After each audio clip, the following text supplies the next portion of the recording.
Blog Talk Radio. You're quite hostile. I got a right to be hostile, man. My people been persecuted.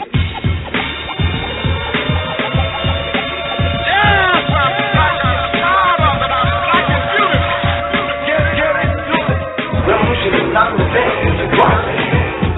I want the truth. We have to dare to be different and dare to tell the truth. We don't see the fire, but the house is burning. Look up a book and feed your mind. Took over. How will the people say? You are a deceived people. Nobody else can do this for us. Take that white Jesus down. Something is wrong.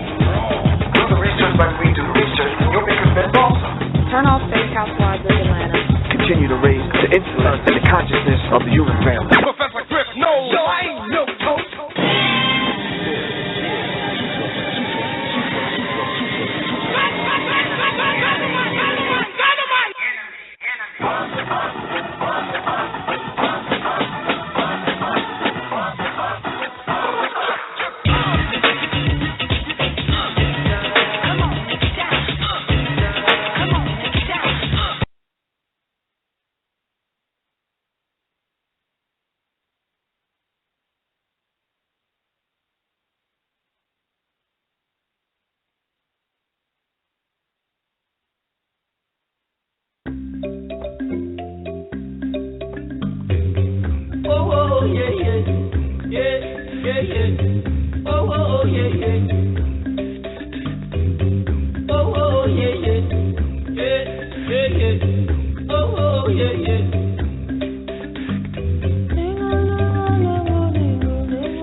Continue to raise the intellect and the consciousness of the human family. Professor Griff knows. So I ain't no coach.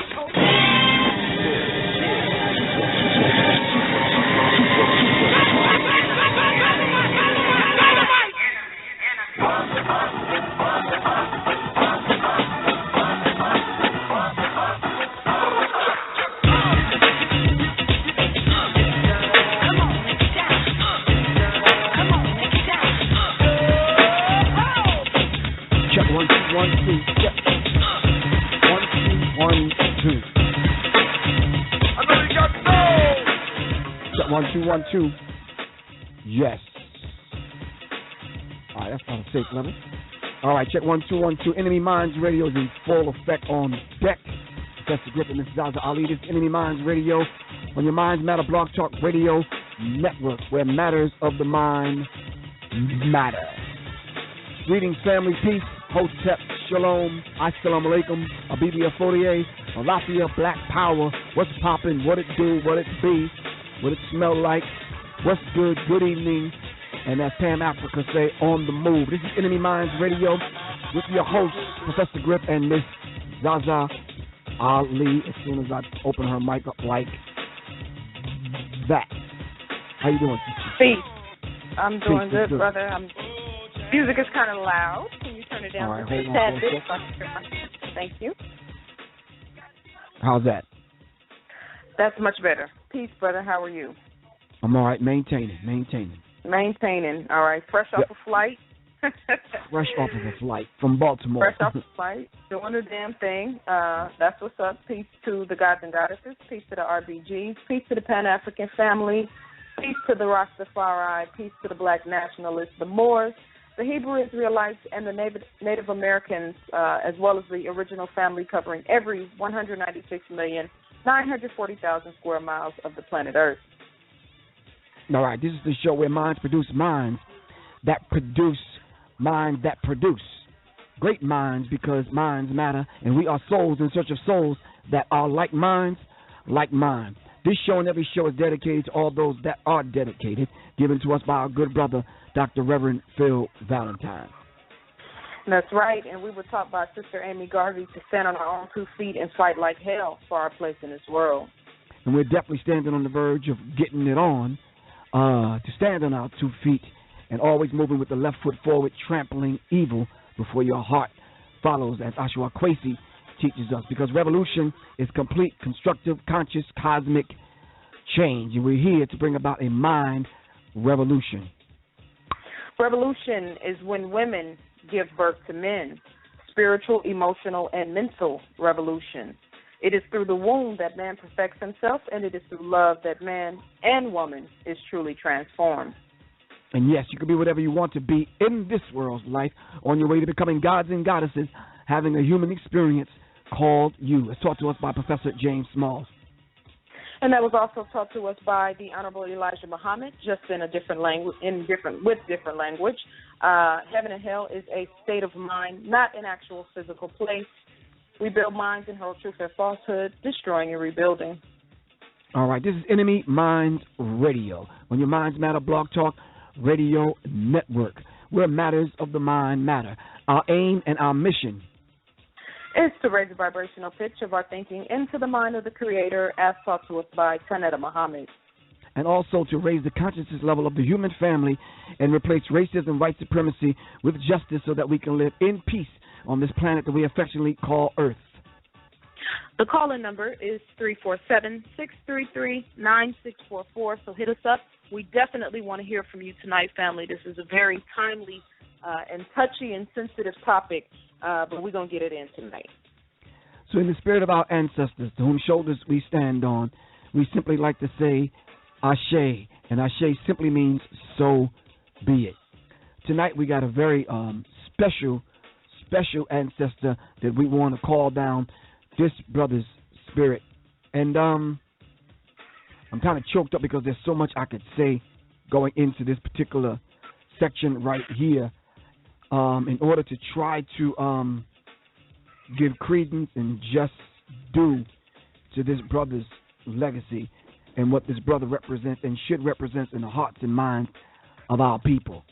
As we are often taught by our elders that we never speak of our greats as being dead. This is why we pour libation and we call on the spirit of the ancestors, because the ancestors live in us and through us. This is why we speak their name often, to keep the memory and the spirit of these individuals alive in us. This is when Muslims say the Honorable Elijah Muhammad physically lives, because he, as long as I'm alive, he's alive. And this is the tradition that we have to become accustomed to in order to marry ourselves back on to these black African spiritual concepts, moving forward to being gods and goddesses. So, with that said, in the spirit of the ancestor who've given us so much, we want to call on the spirit of Dr. Yousef Ben-Yochannan. Yes. I heard today that he passed on to the ancestral realm. If you do not know who Dr. Ben is, we affectionately call him Dr. Ben. Dr. Ben gave us great work such as Black Man of the Nile and His Family, the African origins of major religions, We the Black Jews. I could go on and on and on about the accomplishments of this brother. But if I said none of that, calling on this brother's name and mentioning brothers like Ashwa Kwesi, then we would have to remember Dr. Ben. If you was at the Second Warriors Conference in Tampa, if I mentioned Sarah Sutin Seti, then you would have to know Dr. Ben. If I mentioned all of the scholars and the list of scholars that not only read his work but benefited from his life, you would have to know Dr. Ben. If I mentioned Dr. Clark and Anthony Browder and all of the other brothers that and sisters that have benefited from this man's life and will continue to benefit from this man's life, such as myself, Professor Griff, we have to know our good brother, Dr. Yousef Ben-Yochannan. We affectionately call him Dr. Ben. So in that brother's spirit, whom we call down to be among us and in us, so that we may keep the spirit of this brother alive. To him we say, Ashe. Ashe, and I will double back on that and stand on what you've said, and also just acknowledge my appreciation for him as a scholar. He was not biased, and in reading his works, that was one thing that was clear to me. I've read, brothers and sisters whose work you can clearly see that they, they're not non-objective. They seem biased in certain regards. He was not biased, and not only that, I've often said, and I've told you this, that it seems like a lot of our brothers would do well to go back and study the ancient African civilizations and the true concept of Ma'at. Well, Dr. Ben embraced it in no uncertain terms, and I'd like to read a quote of his. He said, "Without you, African mother, there would have been no us, African fathers, sons, and daughters. Do we need to say any more, African mothers, our own true goddesses? Let us praise you to the highest, telling the world about your righteousness. Let us tell the entire universe about your sacredness, African woman." To me, his love and his affinity and his insistence on edifying women is just something that is so commendable, and I really appreciated his spirit as far as how he handled that, as well as just me being a student of history. I'm very fond of his work, and I will always stand on it. So in his name, in his honor, in his memory, and in appreciation of his legacy, we say Ashe.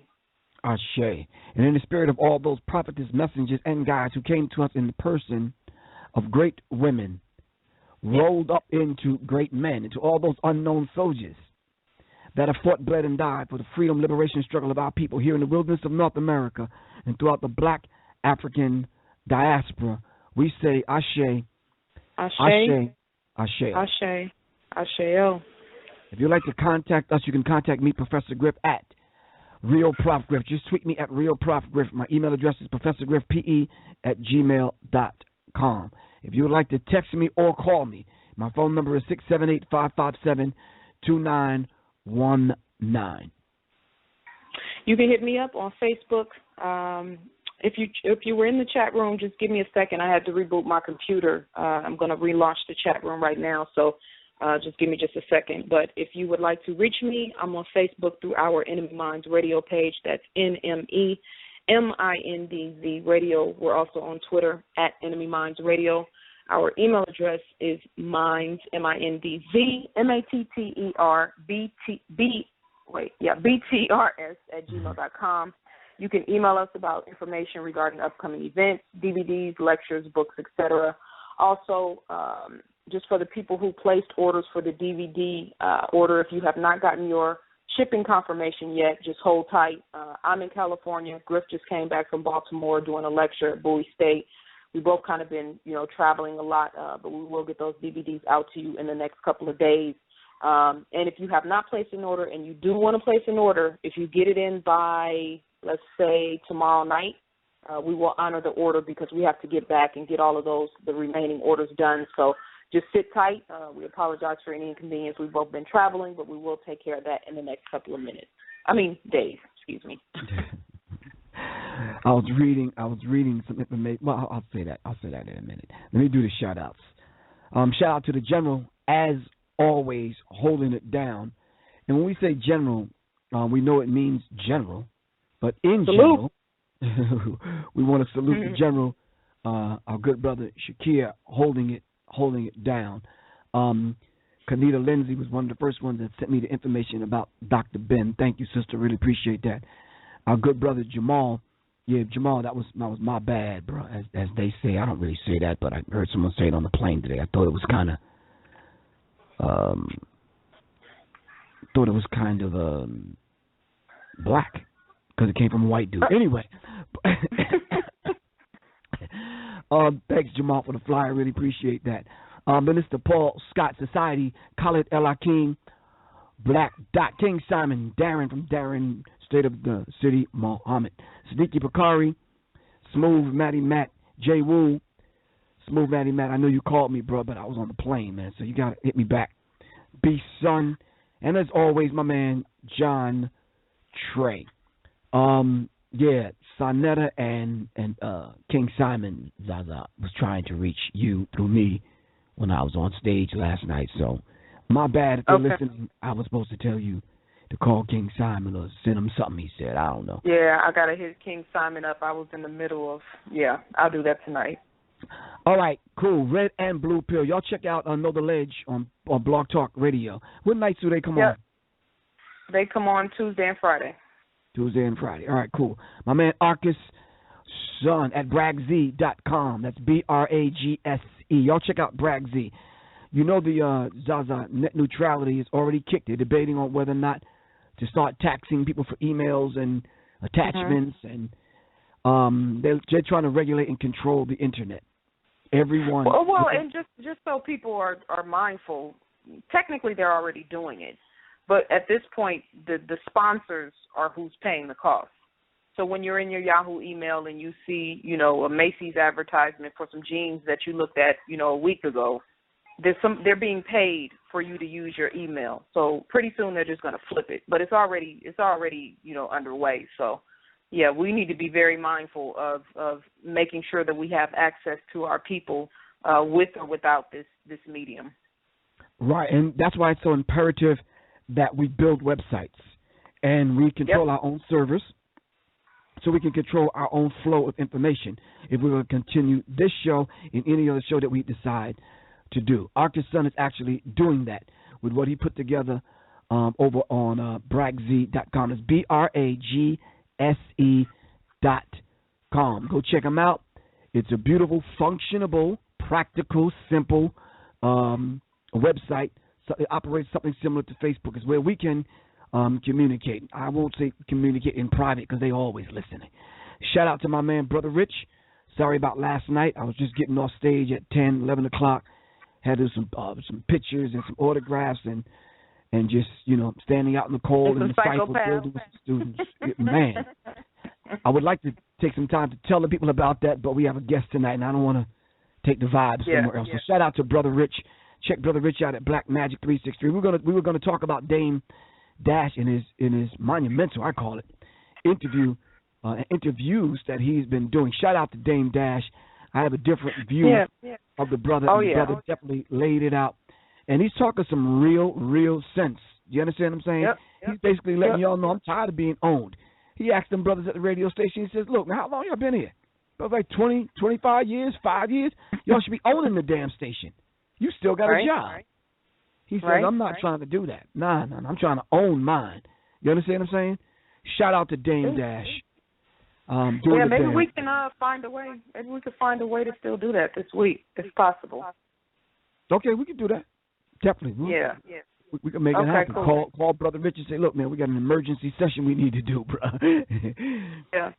For real. But because I think we need to, you and I knowing how much flack we take for saying the things that, everybody's thinking but nobody wants to say.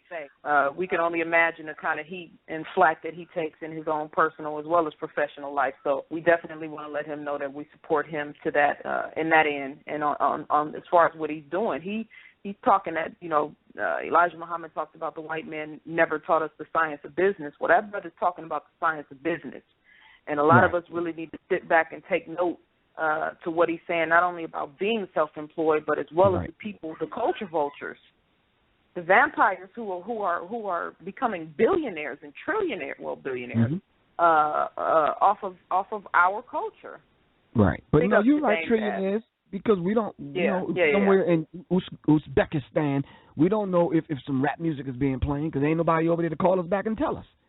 You don't know if they're playing 50 Cent or, Jay-Z or somebody over there. We don't know what they're listening to over there. But somebody's making money if they are playing it. Mm-hmm. And it ain't us. Seriously. But anyway, you watch TV sometimes and you see these brothers in Africa running around with a Biggie Smalls or a Tupac shirt on. How the hell did I get over there? And knowing all the lyrics. Exactly. Yeah, they know all the lyrics to the song. So, that's real talk. Were you done with your shout-outs? Yes. Okay, cool. Shout out to Brother Gregory in the UK. Definitely appreciate you, brother, for the love and support. Shout out to the young brother Kenny in Detroit who sent us a beautiful message today. You mind if I read it? Short. It's real short.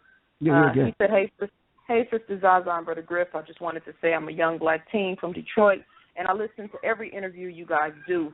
It's outstanding. I love it. Y'all are the real MVPs, and every time I listen to an interview, it makes me be more wiser and smarter.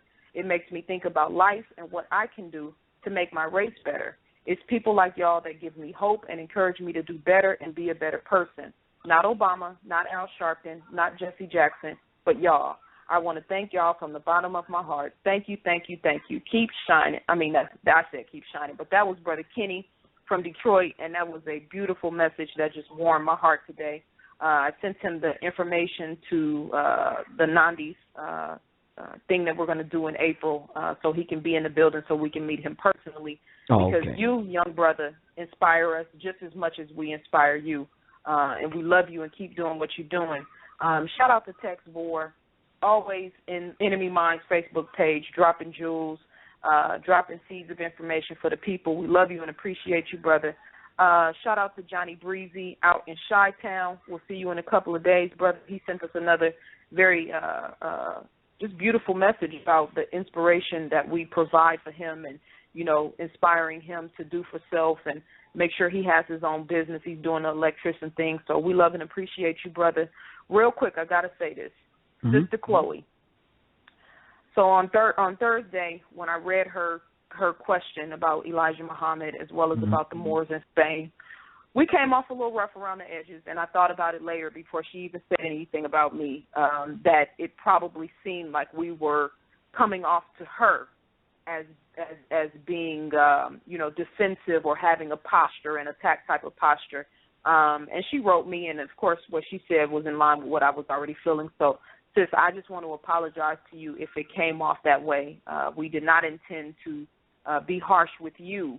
The friction comes in, and I believe we said this on the show, and you and I talk about this all the time, how upset we get at how people are distorting and perverting the history and the information to the point where it's confusing the hell out of our people.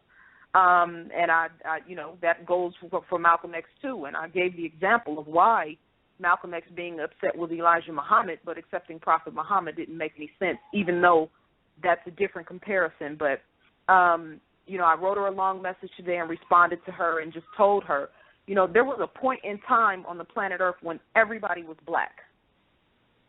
Everybody.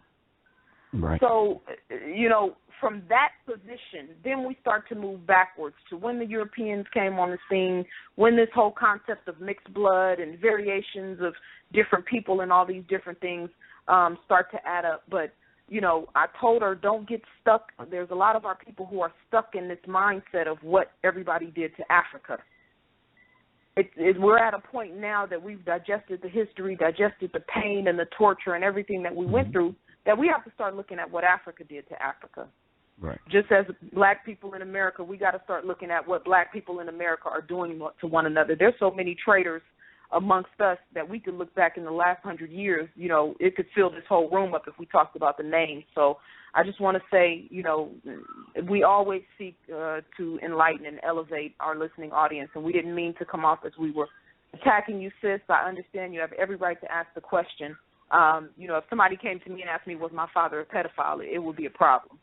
So that's probably the, you know, that little friction that you felt, but it's all love, sis. It's all good. And if I came off in that spirit, I do apologize to you, and I love you, sis, and we definitely appreciate and need your support. That's it. All right. Yeah. All right. So tonight's show here on NMEMINDZ Radio, we're going to talk about child molestation, how silent it is, and is it a silent killer? And it says child molestation is silently killing the black community. Well, this sister Aleesha B has started a movement to stop it. Hashtag TellSomebody was born out of her painful experience with the hopes of healing and helping other victims. I think we should have added right there, not only healing and helping other victims, but sounding the alarm for other people that didn't go through that, but people lurking about, these predators that are lurking about with a thought and entertaining this particular thought and just putting some things out there, be it through her story or period, just to let people know. It says, did you know that between 60 and 70% of the black women have been molested in their lifetime? What about our brothers and the twisted plot to bring them into manhood as boys with sex? I talked about that last night at Bowie State. It says, does this, have anything to do with the savage behavior of our people's display? Our children are going missing every day, and there are millions of pedophiles in this country. When do we start protecting them? When do we have the conversation? Well, we're going to have the conversation tonight here on NMEMINDZ Radio. The call-in number is 347-633-9644.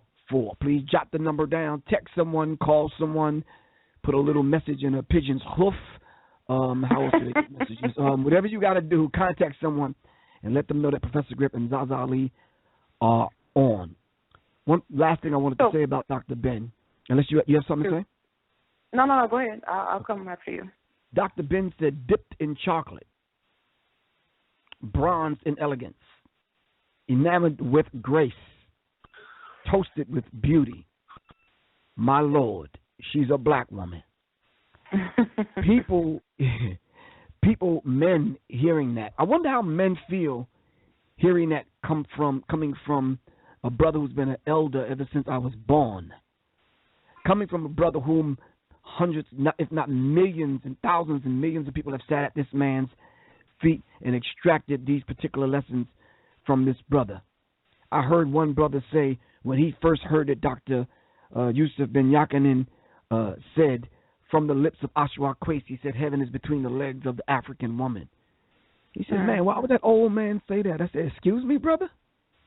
When you look at the deeper science and what the brother is saying, that's beautiful.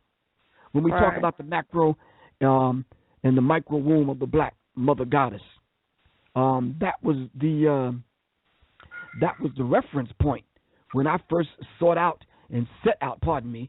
to do the extracting all of the black women that were missing from the Bible. And you know, that's a good place to start. That's a good reference point when you're talking about. And let me just say this real quick. He's not talking about. Of course, this is from my own, vantage point. He's not talking about having sex with a woman.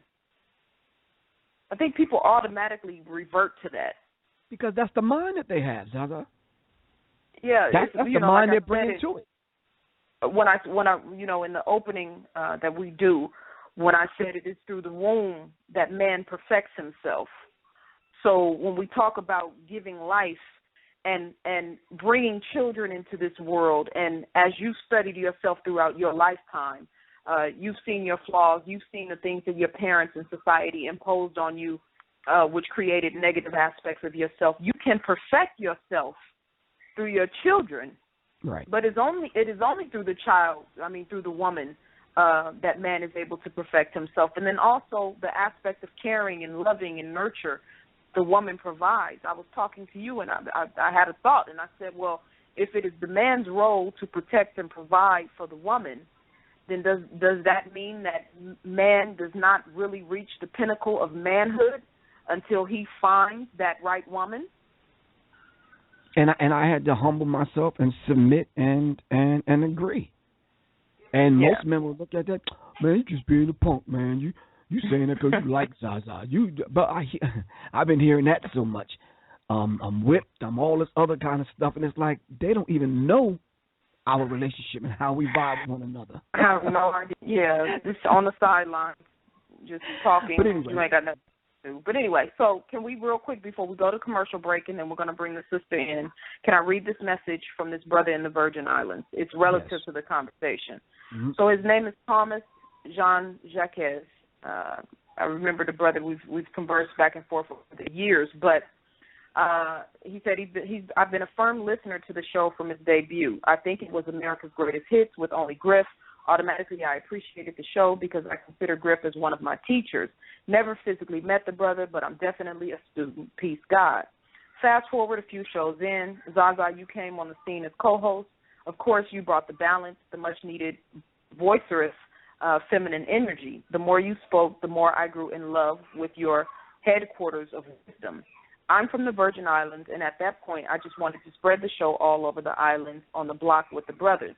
But most importantly, I have this beautiful friend who always seemed she had it together, and she had it together for some years. It was only after a while I noticed her bruises, and I asked her about it. She denied for a few, then she broke down in tears. She's been getting molested by her uncle. She was getting molested by her uncle at that time. I was in pain because I never saw her pain. Shaking my head. I introduced her to the show, and there was something about ZaZa's spirit that sparked and spoke to her. She has since healed and grown and even started a sister circle, got connected to matriarchs on the island and doing seminars.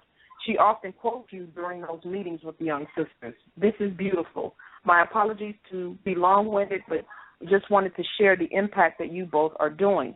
That's why I posted the question if y'all were coming to the Virgin Islands, because you especially with these young sisters, they love you down here, Queen. And then, of course, he said, gave his thanks to what we do and peace and all of that. But we always talk about a word, right? It was a word that reached us both. Right. Never, ever, ever, ever, ever, ever, ever doubt the impact that you can have by sharing your story and by being vulnerable and by acknowledging your own pain and acknowledging your own truth and sharing that with the intentions of healing and helping others. And that's why when I saw the post of this sister, Aleesha, it's time to tell somebody, and she basically is sharing her own story, her own personal, very personal story of what happened to her, and we're going to let her go into that. But, in this day and age where you have all of these, clowns and whatnot on the Internet, you open yourself up to so much scrutiny when you tell your personal story. So we, of course, just want to tip our hat to this for being brave, for being a warrior, and sparking conversation about something that is very taboo. Her website is itstimetotellsomebody.com. And we're going to break for a commercial, real quick commercial break, and then when we come back in, we're going to bring Sister Aleesha on the line so she can tell her story, and hopefully we can have some other people call in to join in on the conversation. All right. As the network grows, we are proud to announce that we will have Speak Your Mind Mondays with our good brother Jamal and his beautiful queen, Erica, and I refer to them as just foxy as hell. So,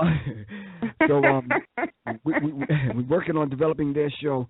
It's gonna be on Monday nights, preferably the same time between 8 and 10. Speak Your Mind Mondays, where you're able to call in and whatever's on your mind, hey, just speak your mind. That's why I Speak Your Mind Mondays, all right? So stay tuned. That show is going to start roughly in a few weeks, and we're just going to make it happen. If you have any ideas for a show and you'd like to join the network, give me a call at 678-557-2919 or hit up ZaZa at mindsmatterbtrs@gmail.com. All right, we're going to break. When we come back, we'll have the sister on, and we'll dive into this show. We will be right back. Does your business need a boost? Did you hire Pookie and them to do your logo? At Free Yourself Designs, we can help you and your business stand out with our graphic design services, backed by our 100% custom design guarantee. Call us today, 919-964-FYD1. That's 919-964-3931. Or email us at freeyourselfdesigns@outlook.com. Free yourself and free your mind with Free Yourself Designs. At Eat, Drink, and Be Conscious, we have a world of products choosing organic ingredients first and 100% all-natural superior ingredients second. Eat, Drink, and Be Conscious created 100% all-natural personal skincare line, the home of our aluminum-free 100% all-natural deodorant with bentonite clay with or without probiotics for adults and children. Our silky smooth, 100% pure shea butter base skin souffle is great for your skin, especially dry skin, all made with fragrances or pure essential oils. All of our products contain no useless carrier oils, no parabens, no animal derivatives, just no-nonsense skin food. It's good for you. We even have 100% all-natural fluoride-free toothpaste that remineralizes your teeth and helps prevent tooth decay. Visit ednbc.com. Order your superior products today. Health is wealth, and you're worth it. ednbc.com. Say it loud, I'm black and I'm proud. Wear your pride on your chest with Foxy's unique limited edition apparel for men, women, and kids. Check them out at myfoxy.com. That's myfoxy.com. At Foxy, they even have a variety of art, pillows, and more at myfoxy.com. Use coupon code MMBTRS14 and get 10% off your order. Get Foxy. Are you an author, music artist, or entrepreneur?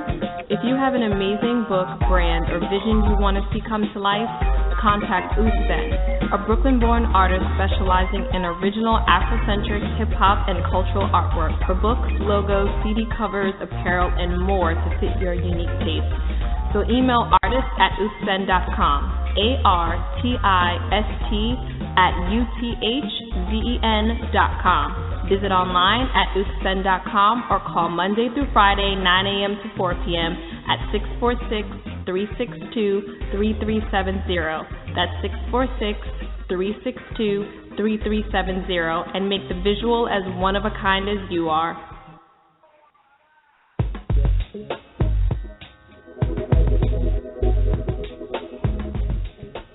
All right, we are back. This is Professor Griff and Ms. ZaZa Ali here on Enemy Minds Radio. And as promised, we have our guest, so we're going to bring the sister on. ZaZa, would you like to do the honors?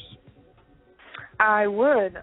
This is Sister Aleesha. I got to speak to her briefly yesterday, but I did go through her website to kind of familiarize myself with her story as well as her intentions for starting this movement. The website, again, is it's time to TellSomebody.com. Please, listeners, give a big silent round of applause and welcome to Sister Aleesha B. Queen, are you there? Yes, ma'am. Hi, how are you guys doing tonight? We are good. How are you, sis? Fine. Fine. Can you hear me? I just want to make sure you can hear me clearly. Yes, we can hear you clearly. Are you in Oakland? Okay. I'm in Hayward right now. Oh, wow. You right up the street. I'm leaving tomorrow. That's too bad. We could have hooked up. But thank you so much for yes, we can. But thank you for taking the short notice invitation and coming on to the show. Why don't you introduce yourself to our audience and tell us what inspired you to start this movement? Basically, my name is Aleesha, and as a child, I was molested by my mother's dad, my grandfather. When I was 7 years old, I told my mom and her two sisters that their dad was molesting me, And they told me to keep it a secret. They told me, you know, don't tell the police because the police will take him to jail. And he doesn't want to go to jail. And he said if he goes to jail, he'll kill himself before he has to go. And they said, and don't tell your dad because your dad's going to get so mad, he's going to kill him. So they put all that pressure and that guilt on a 7-year-old. And as a 7-year-old, yeah, your grandfather killing himself or your dad killing him or going to jail, that's like the end of the world. So I kept that secret.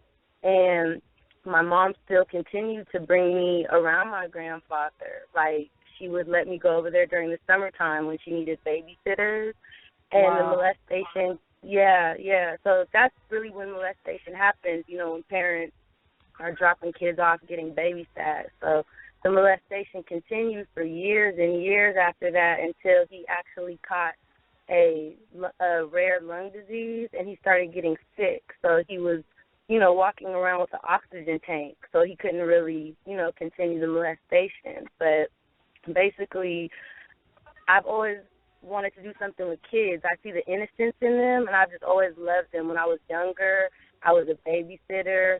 When I went to high school, I volunteered. They have a nursery program at our high school for, you know, teenagers that had babies that still want to continue their high school education. I volunteered there, and then I became a preschool teacher. I just love the innocence in kids.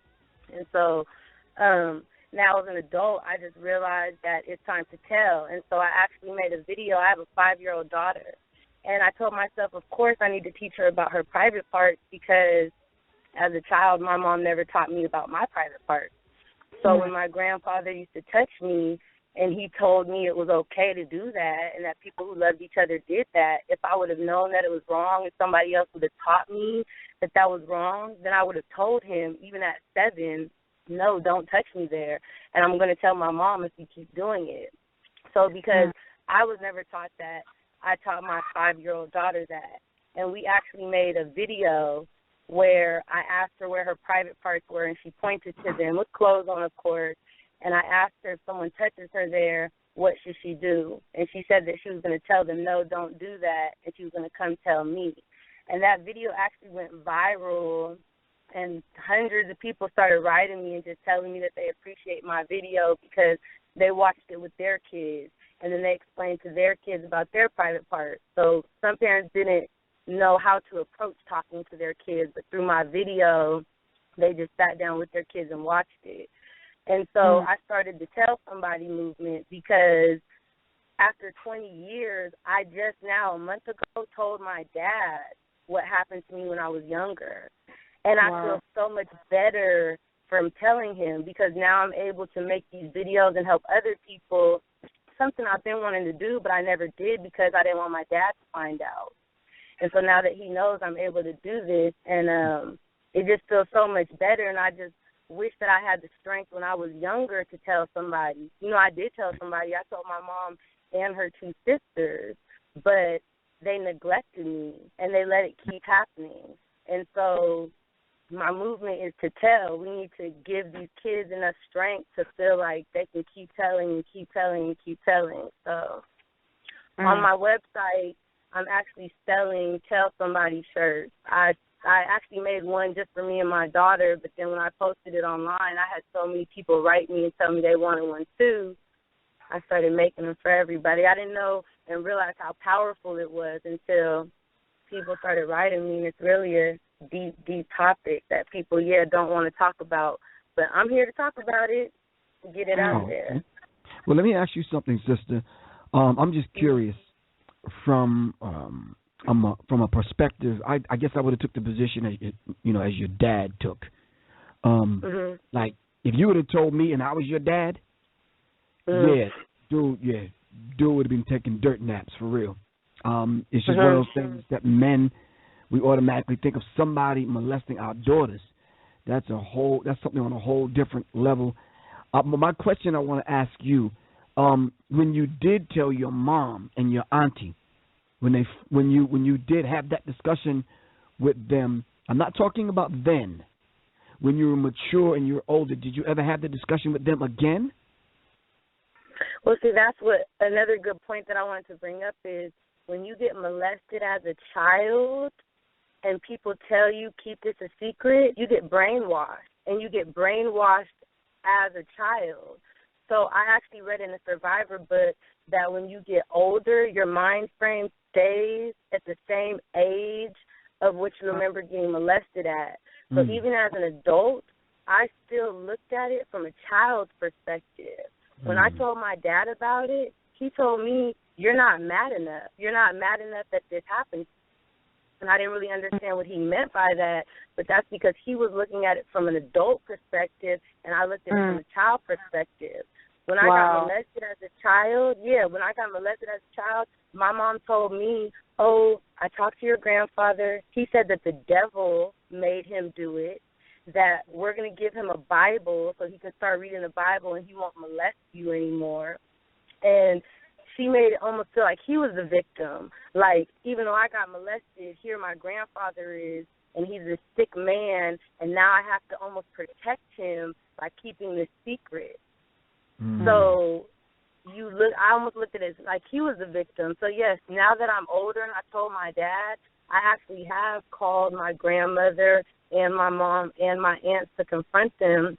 But the first time I called them almost from a child's grandmother a month ago, and I called her and said, you know, when I was younger, your husband used to molest me. And even the way I was telling her was almost like I was trying to be compassionate for her. You know, almost like, let me tell you what your sick husband did to me. I don't want to break the news to you, but look what he did. But now that I really am starting to look at it, now that my dad is starting to help me look at it from an adult perspective, I should have called her angry. I should have called her mad because my grandma, she's never had a job. So every time I was getting molested, where was she? So instead of me calling her saying, you know, look what your sick husband did to me, I should have been calling her like, where were you all these times? I know you knew what was going on, you know. So the first time I talked to my mom and my aunts and my grandma and them, I was more compassionate with them. Now that I'm more looking at an adult point of view and trying to confront them on a different level, they've actually all cut me off. My mom changed her phone number. I don't have her number. My aunts that I was friends with on Facebook and Instagram, they've blocked me. They've blocked me from their telephones. And my grandma, she's blocked me too. So that's another reason why I really want to tell my story, is because a lot of people are scared to tell because the molester is 90% a family member. So you feel like if you tell, you're breaking up this family. And so I felt guilty. I felt like I was breaking up this family. What you got to understand is that even if you're scared of telling because your family might disown you, your family might disown you. My family has disowned me, but that's not really family, though. So that's what people have to understand also. Why would my family disown me for telling the truth? I'm the one that got molested, not them. They should be calling me left and right, apologizing for putting me in that situation. But instead, you know, they don't want to have anything to do with me. And that's fine because, again, that gives me strength. If they gave me compassion and told me how sorry they were, I probably would have still, you know, kept it low-key. But because they're showing me so much more neglect that they already showed me when I was younger, it's giving me strength to say, hey, I'm about to make these videos in and really put it out there. Right. One of us, someone in our chat room just said, some of us survivors, like myself, were afraid to let adults know because I didn't want them to go to jail for hurting or possibly killing my stepdad or attacker. Correct. I have five siblings by different fathers, and I didn't want everyone split up because of me. I told in 11th grade when the psychological trauma became too much. You know, when we talk about the gravity of a child walking around and holding in this type of, not only this type of pain and traumatic experience, but then at the same time trying to protect the people around them. In one breath, it speaks to the resilience of children and how amazing they can be.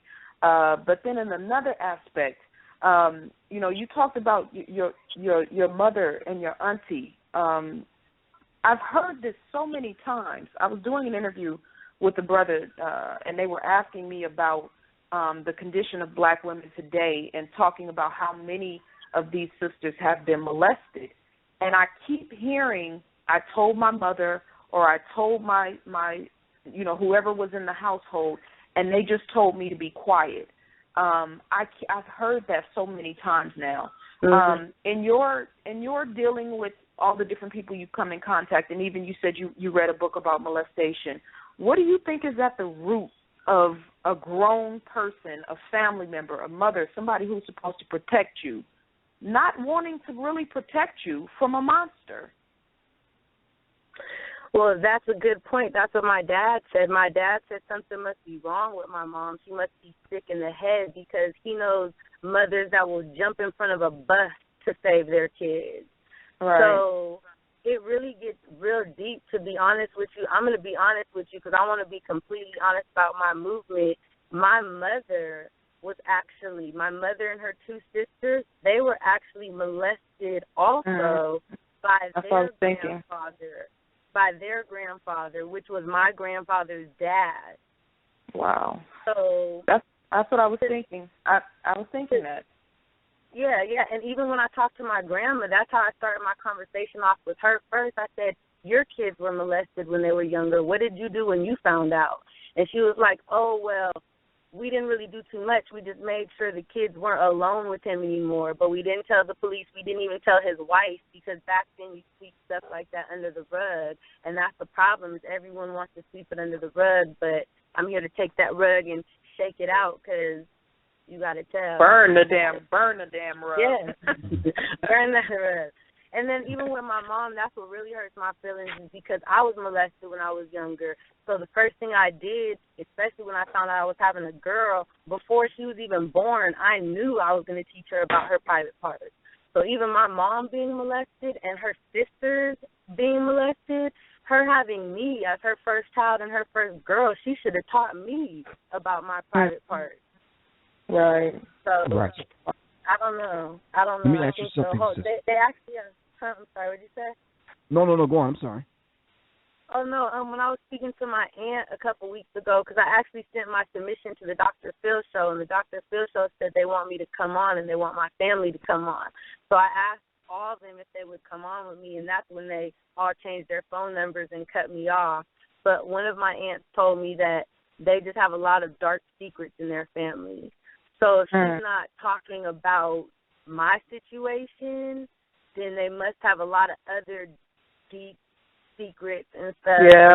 And they say that 90% of molesters were molested themselves as kids. Right. And so my grandfather, I heard that he was molested when he was younger. So it's just a sick cycle that keeps coming down. And I was actually on the news 4 days ago, because I threw a barbecue in Fairfield for survivors. And I told them that my main focus is my daughter, because I have so much molestation in my family. I have to keep my daughter from getting molested just to break the cycle. Yeah, and the so question I want. No, go on. Oh, no, you go ahead. I'm done. The question I wanted to ask, and you touched on it. My question was the reason why, and you spoke to it. It's the reason why I think they won't go on Dr. Phil, because my question was, did he molest anyone else? And you weren't the first person that he molested. Did you ever think about that? Like, is there anyone else in the family he's doing this to, or is anyone else outside of the family? So to present something like, would the family go on Dr. Phil, they don't want to do that, because it's probably deeper than what you expect it is or think it is. What I even know. Yeah, it's deeper than what I even know, because when I was getting molested, I was a kid. You don't even remember too much as a kid. Like, you do, but, you look at it through a kid's eyes. So, yeah, I have no idea what was really going on. But I know that as I got older, even as a kid, if you don't get explained what molestation is, you don't know what it is. So even when my grandfather was touching me, I didn't really know per se what that was. And so when I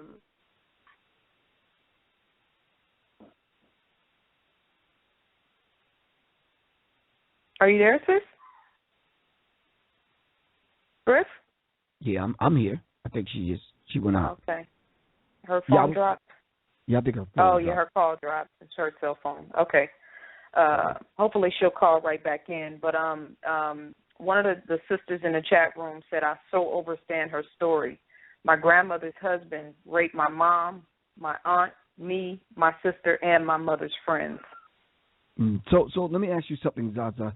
You and I were having this discussion before, and I told you the first time and the only time an older woman had touched me inappropriately, right? And they touched me inappropriately. I put a bat upside their head. Now I was looked at as being violent.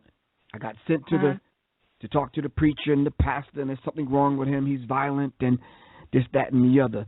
So when I told, you understand, I'm the one that got punished because I reacted at 13, 14.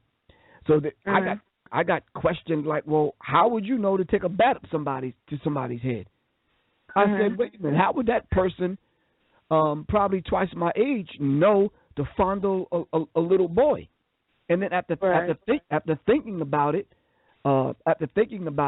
not really, or just kind of waiting in limbo for someone to say something to that individual or whatever, I don't know. I just plotted their death. Next time, I literally plotted it, waited for the next time to see them on a nice rainy Thursday evening. I remember the day, and just got me a nice, thick Louisville Slugger and beat the brakes off of them at 13 and 14 years old. And when I was asked, why did I do that? Because that individual had to go to the hospital. Why did I do that? And I told the same story I told the first time. And I started getting stuff like, oh, so you wasn't playing. I'm like, no, I wasn't playing. This is what this person did. Well, they were probably drunk, and I didn't care what the excuse or the reason they attached to it. You touched me inappropriately. I told you to stop. You didn't. You thought it was funny. Yada, yada, yada. I told whoever I needed to tell. They didn't do anything. I took it into my own hands, and that person ended up in the hospital. I don't feel anything behind it. Plain and simple. Well, I think the thing that stands out the most, and this is something that we keep hearing repeated, is that the grown-ups in our families are charged with protecting us. Right. And they're not protecting us. So you had to take matters into your own hands, or else this could have been a long-term thing. And this is another thing that we're going to talk about during the show because, we know the statistics are that more than 60% of black women who have been molested when they were young girls.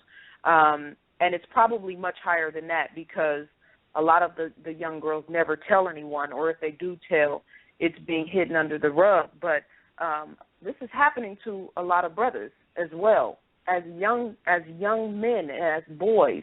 I think we have the sister back on the line, so let me see if we can pull her in. Sister Aleesha, are you there? Yeah, I am. I apologize. My call dropped. I'm sorry. No problem. Griff was just sharing a little bit of his personal experience and how he basically took matters into his own hands and took a bat upside her head. But I was tying that into, the whole idea of young black boys in this culture being oversexed and taught that the introduction to sex is an introduction to manhood. We have to take a commercial break real quick, but when we come back, I'd like to play two clips, one from Lil Wayne where he's talking about his experience as an 11-year-old child, and then another one, a sister is relaying what Chris Brown talked about when he was 8 years old. He had an experience with a 14 or 15-year-old teenage girl. And then we can talk about the flip side of it when we come back. You're tuned into NMEMINDZ Radio with Professor Griff and ZaZa Ali. We will be right back in just one moment. All Them DVDs has got you covered for your DVD needs. History, Pan-Africanism, religion, metaphysics, health, astrology, economics, and more. AllThemDVDs.com has over 7,000 titles. If you don't have it, we'll get it. Go to AllThemDVDs.com now for discounts. That's AllThemDVDs.com or call 267-257-3270. Yes, All Them DVDs. Remember, AllThemDVDs.com. Are you an author, music artist, or entrepreneur? If you have an amazing book, brand, or vision you want to see come to life, contact Yousef, a Brooklyn-born artist specializing in original Afrocentric hip-hop and cultural artwork for books, logos, CD covers, apparel, and more to fit your unique taste. So email artist@uthzen.com, ARTIST@UTHZEN.com. Visit online at uthzen.com or call Monday through Friday, 9 a.m. to 4 p.m. at 646-362-3370. That's 646-362-3370, and make the visual as one-of-a-kind as you are. Test of emergency alert system capabilities. This test message has been initiated by National Alert. War is being waged against us on all levels. Be dressed, be ready with Warrior Wear t-shirts, long sleeve shirts, and hoodies. Come check us out at our website, warriorwearrbg.com.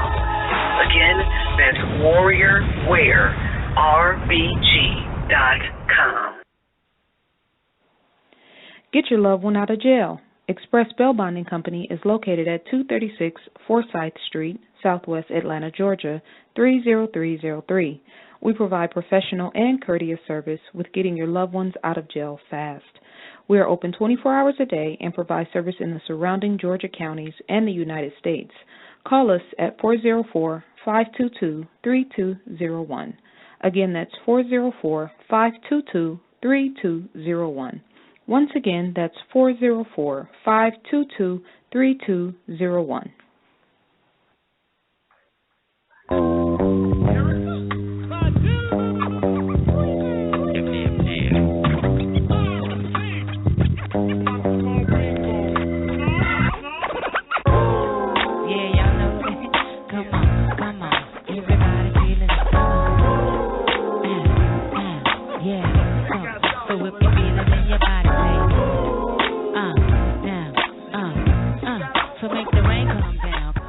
Check 1 2 1 2. Yeah, this is Professor Griff ZaZa on NMEMINDZ Radio.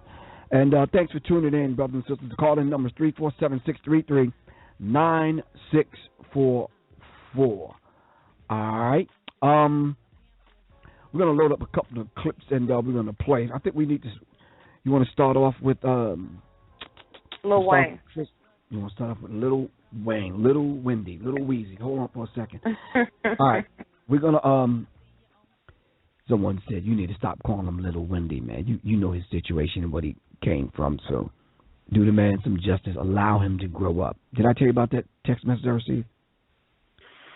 No, you didn't. Okay, well, I respect that. I'm not going to call him Little Wendy anymore. I'll call him Little Wendy. Well, he needs to stop acting like Little Wendy. True. Alicia B, you still there? Yes, sir. Okay, sit tight 1 second. We're going to play Little Wayne, and we're going to listen to this, and we'll be right back on the flip side.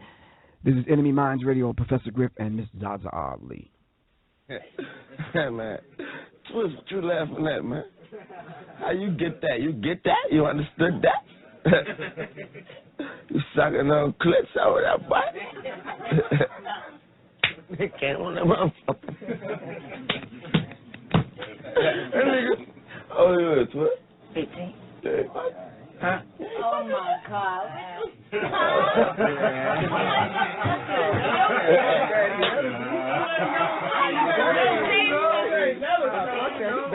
You bet. I'm on the wheel. Because I was fucking at 11. I had Nate at 15, nigga. I had my daughter when I was 15, nigga. It ain't because you a male. It ain't because you 15 you supposed to, because you're young money. You're supposed to. Fuck that shit, nigga. I stopped fucking. I got raped when I was 11, Twist. I loved it. I ain't never pressed charges. I'm going to do you like baby them did me. Yeah. I'll never forget that day.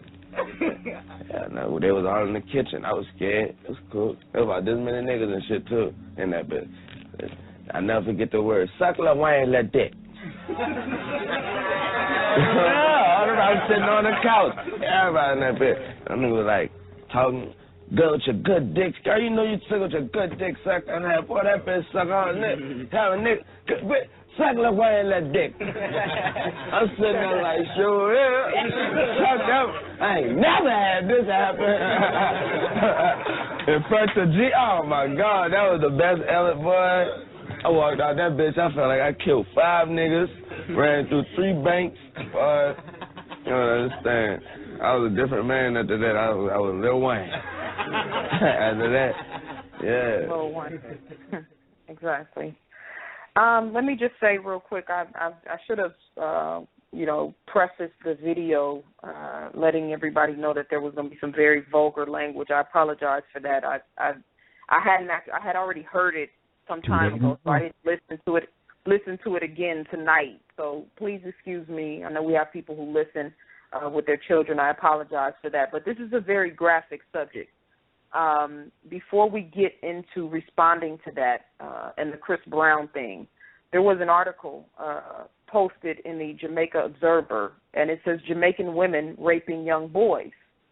Although a number of Jamaican men still smirk at the idea of a woman raping a man, the increasing number of calls to the Marge Roper Counseling Service are showing that more and more males are reporting rape and are pointing towards older women as the perpetrators. A number of men are now reporting rape.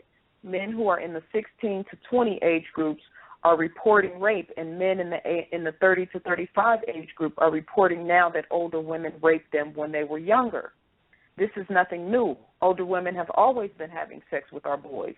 But I think now, with the sensitization that is out there, boys are now realizing that if I did not consent to it, that it's rape. Now, this is in Jamaica.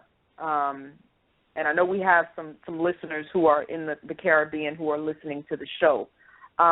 But I think what happened to Lil Wayne and what happened to Chris Brown, and I've known at least 5 men in my life who told me about situations where uncles and cousins and, whatnot got them in a room with a female at a very young age and basically, broke their virginity by force.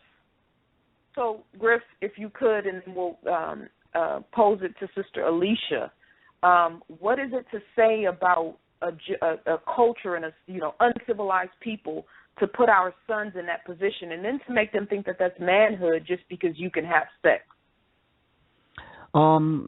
Let's tackle that, but let's get this Chris Brown clip out of the way so we can tackle them both together, all right? So we don't become redundant, all right?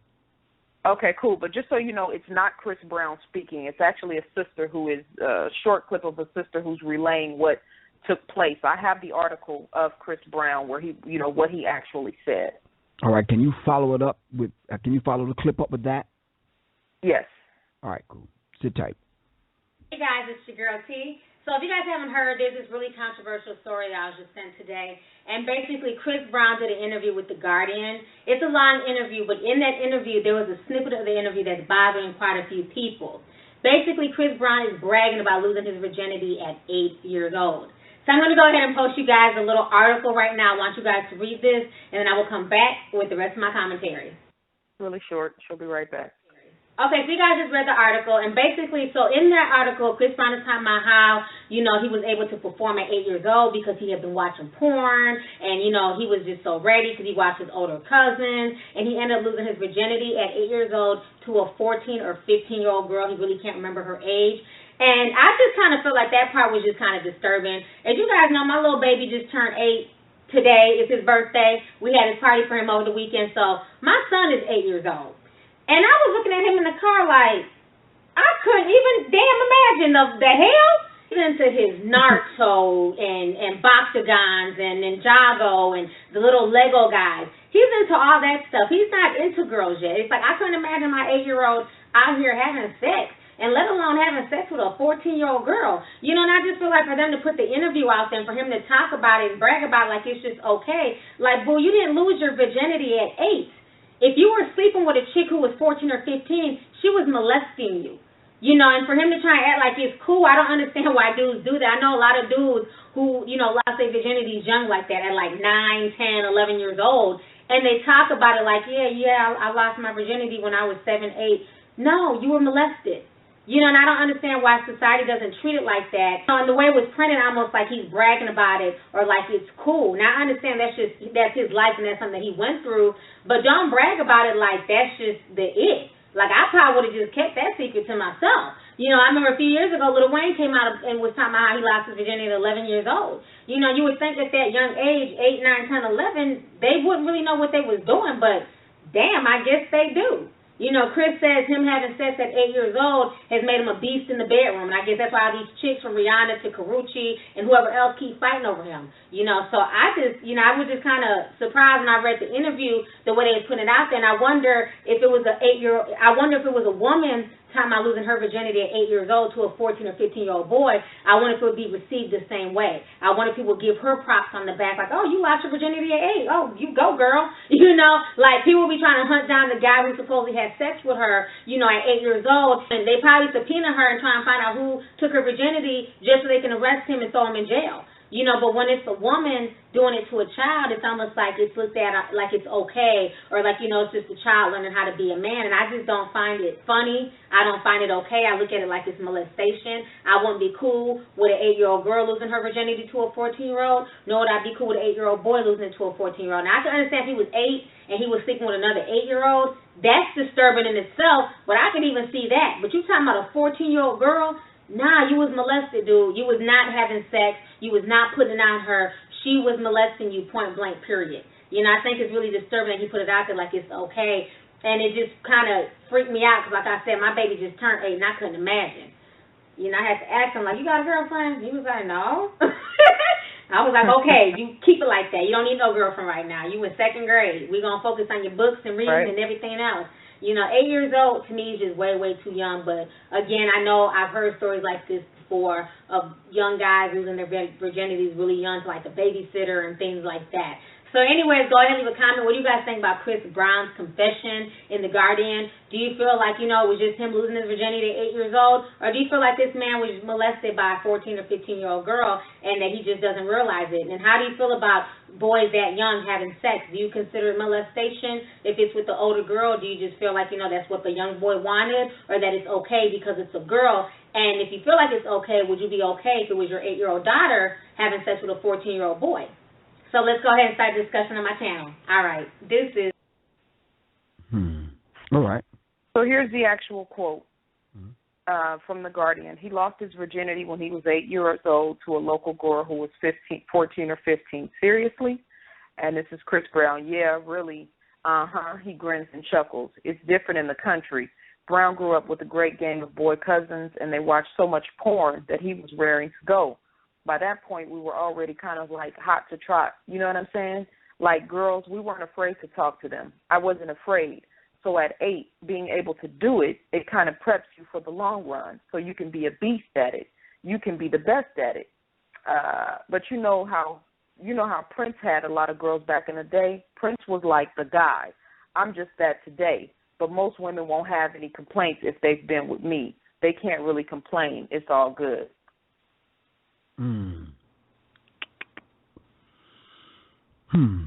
You know, as a male, and it's no secret, you and I have talked about this. I don't know what show he was on or whether it was our show. The whole idea of losing your virginity in certain traditions, manhood starts, you know, at 12 and 13 years old on a certain level. Not you having sex at 12 and 13-year-old. But manhood kicks in, meaning those things that the elders are supposed to pass down, especially in the oral tradition, especially those particular traditions and those, you know, I could say in English, those do's and don'ts and those things that would guide a man from boyhood to manhood starts at that particular age. My question to y'all two is, where were the parents? Where was the dad that should have been guiding Chris Brown and Lil Wayne? Where was the mom? I don't use the term I lost my virginity. When I first had sex, I was in a relationship. I think my mom taught me enough because my father had passed on when I was 6 years old. But I think I knew enough not to be doing X, Y, and Z simply because of what my mom taught me. So I consciously decided to wait until I was 18. Not the fact that the 18 was some special number. It was told to me that wait until you get mature enough and old enough to understand what that is. But you understand what I'm saying? At 8 years old, I didn't have a clue. I had G.I. Joes when I was 8 years old. I had Army men, Cowboy and Indians, and watching the Flintstones and Welcome Back Carter. You understand what I'm saying? But to watch porn, when I hear that from that sister talking about Chris Brown, who was it that was playing the porn that Chris Brown had access to porn? And then when Lil Wayne said that he got raped when he was 11 and he didn't complain, he didn't tell anybody, he didn't press charges, that's mind-numbing. And then he said after it happened, he felt so good that it almost felt like killing 5 niggas. That's a hell of a thing. Sick. That whole clip was sick. And not to mention the fact I think he has like 6 or 7 children now. But see, this is the pattern, and this is the sick, savage environment that we've grown up in and that children are growing up in. And these boys grow up, and some of them turn into pedophiles. Mm-hmm. Sister Aleesha, if you could speak to, and I know your experience was different as a girl with your grandfather, if you could speak to the whole idea of boys being over-sexualized and turning into manhood just through sex and really being raped. These are rapes that are taking place. And what's going through the mind of a 15-year-old girl having sex with an 8-year-old child? Wow. I can't even imagine, only that maybe she had sex really early herself and she was into it. It gets even deeper than that because kids learn what they're taught, what they see.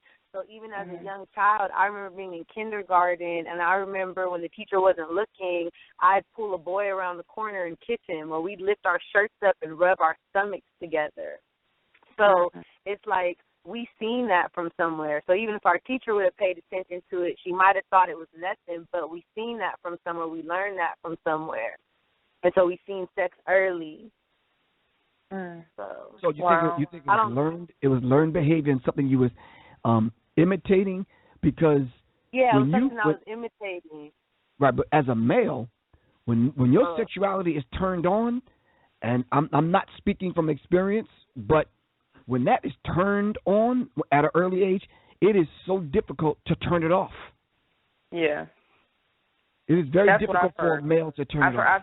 I know a man personally who got involved in sex at a very, very young age, and it's ruined his life in so many different ways because he hasn't been able to turn it off, and he's been controlled by sex majority of his life, still to this day.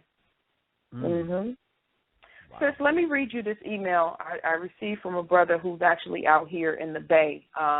He was writing me and telling me about his past, and he didn't even know we were doing the show, but he started talking about his sister. He says, "Zaza, my little sister used to turn tricks at the age of 14. She was molested at the age of 5 and has 3 different baby fathers, all with Crip blood ties in L.A. 2 of the fathers are incarcerated, and 1 is attempting to be there for my nephew. I do have women in my family that are positive role models, too. My sister graduated from Clark Atlanta University, yet it seems as though they have given up on my sister. Her recently new husband has moved her to the East Coast, and when I went to check up on her, I found out she was stripping, and I was devastated. Me being her older brother, she hears what I try to tell her, but I don't think it sticks. I know she needs to hear from a woman that she can relate to. My sister has really been in the streets her whole life, but I know she wants to change. Do you have any recommendations on where I can start with my sister? Because I feel like my family just tells her to go to church and repent." I'd like to pose that to you. She's 22. He says she's 22 and doesn't have any direction. So she's stripping now out here on the East Coast. She's married. I don't know what type of husband she has. I don't want to look too much into that. But What kind of guidance would you offer a young sister like that?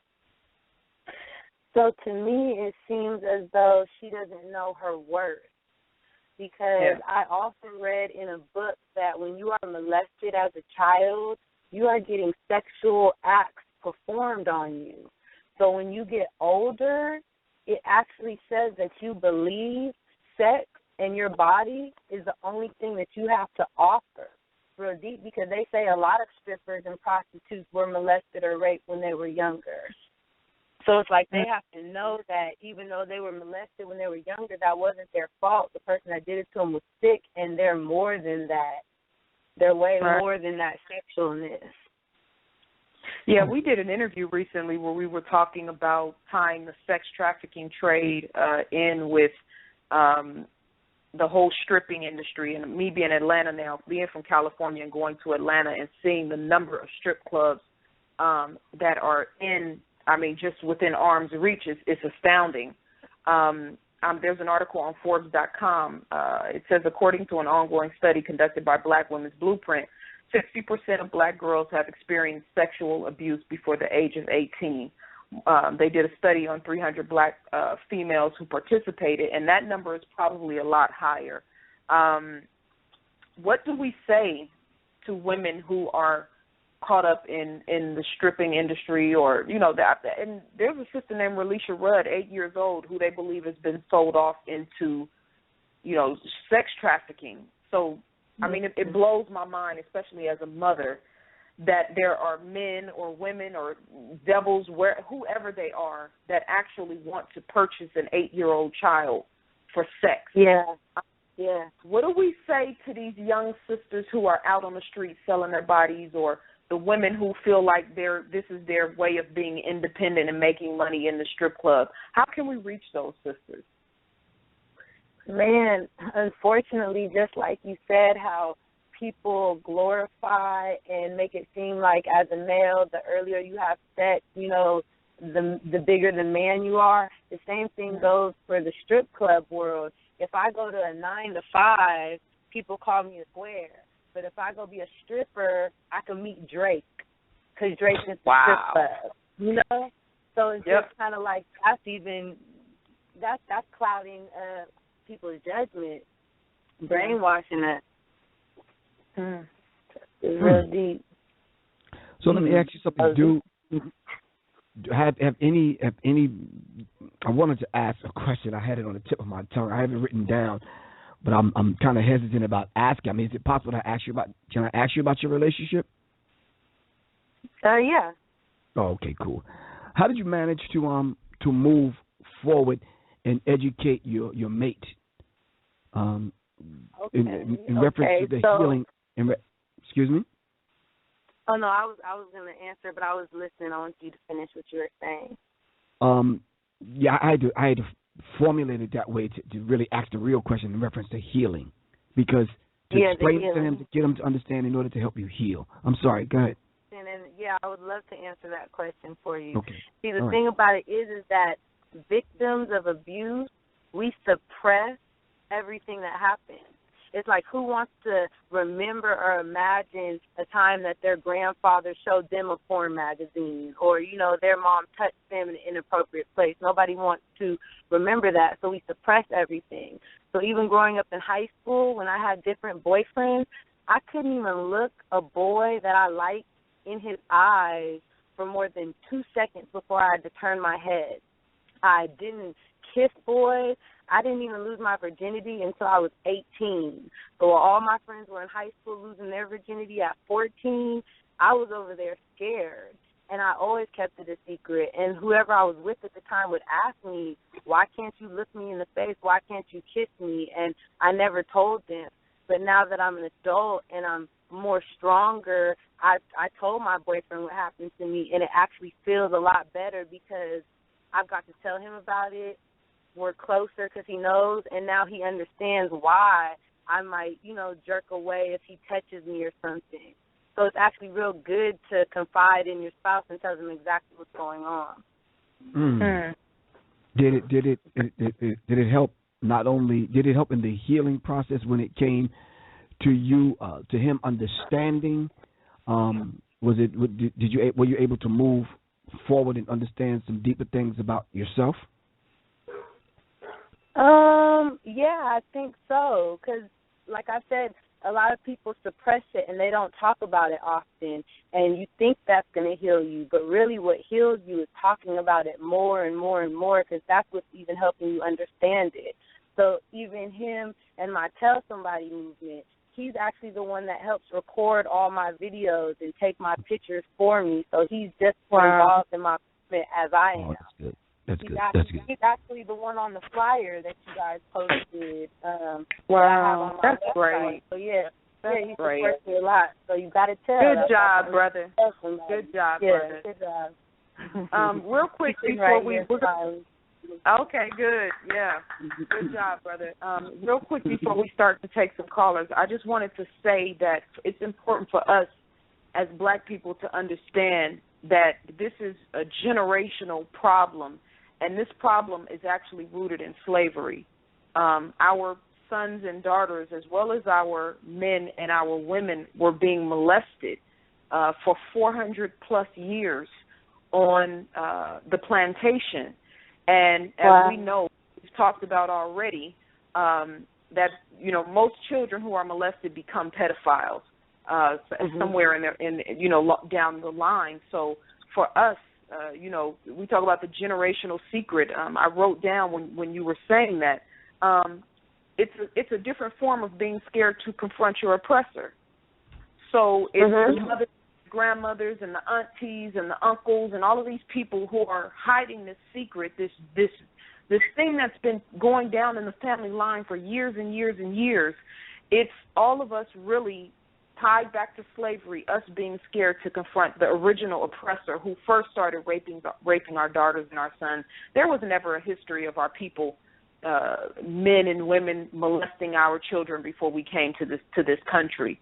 So I think as we talk about this and have this dialogue, we have to go to the root of where the problem actually started. And for us, that's definitely where it started. So I just want to drop that because a couple of people were talking about the generational damage in the chat room, as well as Shakir talked about where it all started. So we need to make sure we point that out. Oh, okay. Yeah, I'm glad you brought that up because I never thought about it that way before. I'm glad you said that. All right, so we're going to open up the phone lines. This is NMEMINDZ Radio with Professor Griff and ZaZa Ali with our guest, Aleesha B. We're talking about It's Time to Tell. What's the website again? www.itstimetotellsomebody.com. Oh, okay. Give thanks. We're going to open up the phone lines. First caller from the 704 area code. Peace. This is NMEMINDZ Radio. What's your name? Where you calling from? It's John Trey. Peace, God. Peace, Queen. Peace to the God. Peace. How you doing? All right. Yeah, that's a touchy subject, man. And first, I just want to say I apologize, sister, on behalf of the brothers. Your grandfather doing that, man, that's damaging. I got a certain situation like that with my ex-wife. You know, she was same thing. Grandfather was molesting her, and her mom and them neglected it. Come to find out, the grandfather was doing this for sometimes to everybody, but everybody looked at it as, oh, he's just sick and it's normal. There's nothing normal about that. Mm. So that's another. And it's very damaging to the woman. It's very damaging. I was going to say that's a good point that you made, because the thing about it is you got to understand molestation doesn't happen just one time. It happens hundreds of times over years. So actually to a child, to me, and to other people, it actually seems normal, even though it's very, very sick. And you don't realize that until you're an adult. Yeah, it's just sad, man. I hate that happened, but I'm thank you, sister, for doing what you're doing. Right. Because you're educating the fathers, too, that got daughters, man. You very educating to the fathers that got daughters. And that's, like Griff said, that's our worst nightmare right there. Right. And I want to second the motion in reference to the apology on the behalf of all men to all of the women that had suffered that. You know, I think, ZaZa, you and I talked about this. Elijah Muhammad said the black man is so sick Without him having knowledge himself, Elijah Muhammad gave the order that black men, we can't even stay home with our own daughters. That was an order. Now, we're not even allowed to be alone with our own daughters. And I could see why Elijah Muhammad set that particular thing in motion. So, John Trey, thank you very much. We're going to move on to some more callers. Cool? Cool. Appreciate it. Peace. Peace, brother. Peace. Caller from the 510 area code. 510. What's your name? Where you calling from? Hey, this is Tracy. How you doing? Tracy, how are you? Peace, Tracy. I am blessed. Peace. I just wanted to Sister Aleesha, I just wanted to send blessings and love all the way to her. Her story is so common. It's crazy. I'm 41 years old, and I broke the chains in my family. I'm in the process right now of trying to prosecute the man that molested me when I was 2 years old. And I've been having a huge problem with family. I had to break away from family, but I'm confident that it can happen. I don't care if he's 105 years old, as long as I get some kind of justice, because I have a 19-year-old who's never been touched. And I had to fight really hard to not have that happen. So, I'm hoping that if I do that, then even for my mother it will be healing, because this is a man, my grandmother's husband, who was raping my mother. My grandmother, she passed away 10 years ago. I know she knew. She knew what was going on. I don't know what happened to her, but whatever happened to her damaged her so bad that she never protected her two daughters. And when my mother confronted my aunt and told my aunt, my mother's husband is raping me, my aunt told her, don't tell anyone. And when my mother would run away, my grandmother's husband would come pick her up and then rape her in a hotel, drive her back to Travis Air Force Base in Fairfield, California, because she would run to Oakland. He would rape her and then send her back home. And he raped her friend. And he ended up raping, and he raped me when I started when I was 2 until I was 4, and told me that if I told anyone, he would kill my mother and take my sister. But he still took my sister.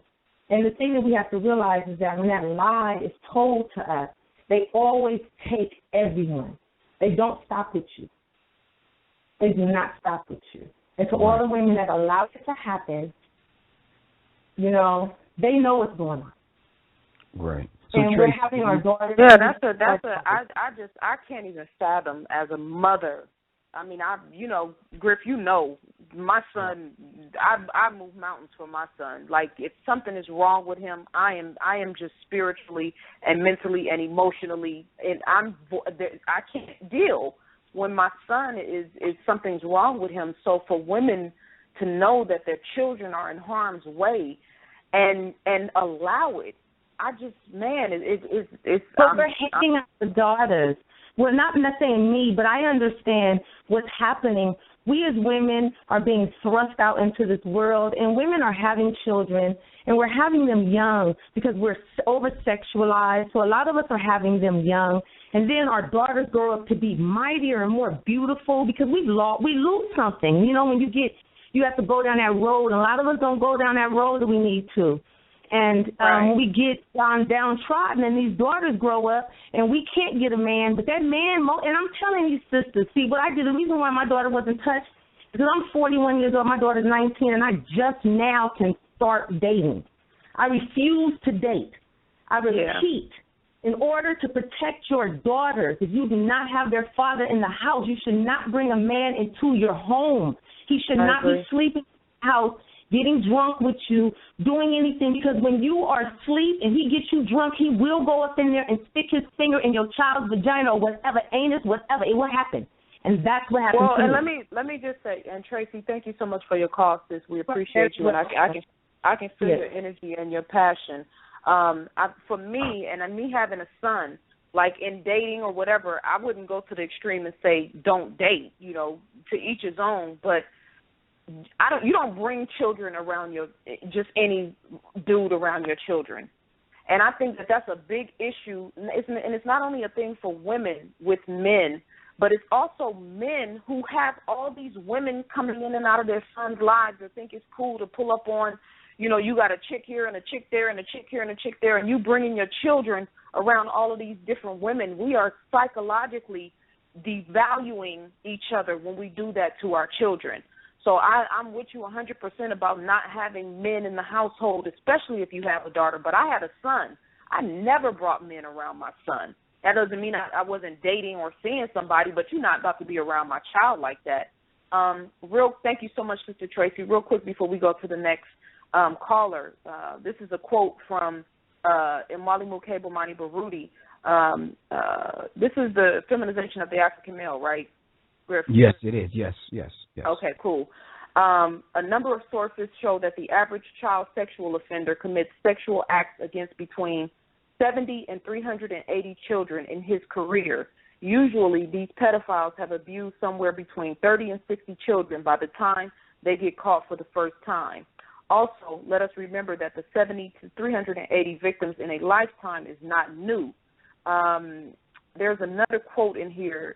Is it on the other page? I think it said that according to FBI statistics, there are 4 million pedophiles in the United States at any given time. So if there's 4 million pedophiles and the average pedophile has 70 to 380 children in his or her career, I mean, the numbers on that are staggering. Right. Staggering. And then they say victims, the 280 million to 1.5 billion new victims will be produced from just the operating pedophiles that are in the world today. 280 million to 1.5 billion new victims. Wow. Those numbers are staggering. Yep. Dude, I have no... Aleesha, are you still there? Yeah, I'm here. I'm telling you, if I'm ever commissioned by the Creator to set up the class of breaking the neck for doing that to women, they better be glad I'm not at that door. And I'm not in charge of that duty and responsibility. Trust me, sister. Brothers will be walking around here with nubs. Plain and simple.